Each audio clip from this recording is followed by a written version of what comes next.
If you're tired of being powerless every time a storm hits your neighborhood, then you need to tune in to this video. A few weeks ago, Hurricane Debbie really wreaked havoc in the southeast, including South Carolina, New York, Georgia, and Florida. This storm dropped over a foot of rain and left over 200,000 people without power in multiple states. It has destroyed homes and roofs, flooding backyards and basements, stranding homeowners without power for days. There's nothing like being prepared when it comes to power in your home. If you don't already, it may be a good idea to get a plan in place to keep you powered up when a storm comes. In this video, we will talk about the 3 ways that you can use a generator for your home so that you can start to think about how you want to prepare for future storms.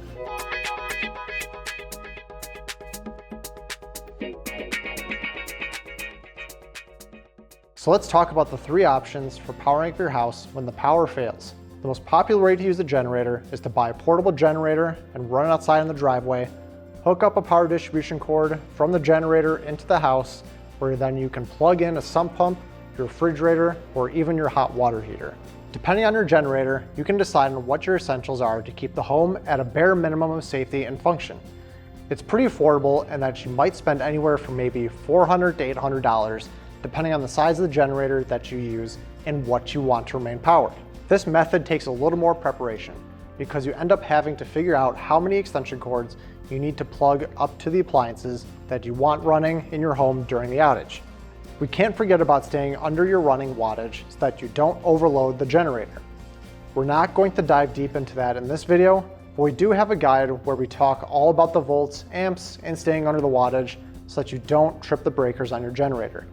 The video is located on the top right of the screen for you to check out later after this one. This option would be the easiest way to get started with powering your home in case of a storm. We have a few extension cords linked below that you might be able to use with your entry-level generator. The second option is where you use a portable generator, just like in the first option, but the generator is actually connected directly to the house using a 30 or 50 amp extension cord. And this is not something you can DIY. This is something that you would have an electrician come to your house and install a few things like a transfer switch or an interlocking device. Along with one of those, they will also attach an inlet on the outside of your house. From there, you connect the extension cord from the inlet to your generator, and it now powers your home from your circuit breaker box. In most cases, you can run about 75 to 80% of your home, depending on the running watts of your generator. We provide the inlet boxes and the matching extension cords as a kit if you need those. And the reason this is not a DIY project is that you need to have a special interlock device or transfer switch added to your main breaker that allows for a 30 amp or 50 amp line to run power through your house. In most cases, you spend about $800 to $1,500 on a rather high power generator, so it would run most of the home and about $800 on the electrical work. Electric companies recommend that you get a professional electrician to install these things to prevent backfeeding. If you were to try to hook a generator up to your house to backfeed your circuit breaker without the proper steps, you can actually send electrical current down the power lines and you can injure or kill one of the linesmen. Another example would be if you don't have an interlocking device or transfer switch, and the power comes back on, the power will be sent from your main breaker back into the generator and could easily blow up your generator. So it's important that you're using your backup system properly. Both option 1 and 2 use a portable generator. It needs to be brought outside and you need fuel for it. So it's important to make sure that you have gas or propane on hand. To best be prepared, it's important to have a few extra reserves of fuel on hand in case the power fails. The third option is not portable and doesn't require gasoline, but it does require you to have a permanent house generator that is planted outside the home. It is convenient because it will automatically turn on when the power outage is detected. While it is a convenient system, it is very expensive.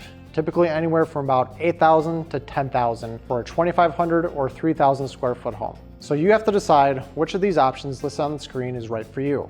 They're all great and viable options. It may depend on how much power you need to keep your essentials on. It also may just depend on how often these storms happen in your area and how much you want to invest in preparing your home for the next storm. Thank you for taking the time to be prepared this season and for watching our video this time around. At AC Works, we're dedicated to educating and providing you with all of your power solution needs. Don't forget to check out our related generator safety videos. And since you've made it to the end, check our video description for any of our current discounts and links to some of the power cords and inlets we mentioned in this video.